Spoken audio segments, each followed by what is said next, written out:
What's your NSFW secret? 1. I touched a girl in the office kitchen once, and when I heard another colleague coming down the hallway, grabbed her hair, nibbled on her neck, and sped up my hand to try to make her cross the finish line before we'd be interrupted. And it worked, leading her to have to try to ride out the last waves of her and ignore what a sopping mess her britches had become while our esteemed coworker was getting a cup of coffee. 2.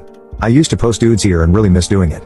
3. Between the second and third date with my now wife, and before we had even discussed being exclusive, let alone kissed, let alone slept together, I went on a sailing holiday. On the last night of that holiday, I had a drunken one-night stand with a girl who was on the same sail training course. I glazed in her mouth in the common room of the sail school, and then we ducked in her room in the attached accommodation.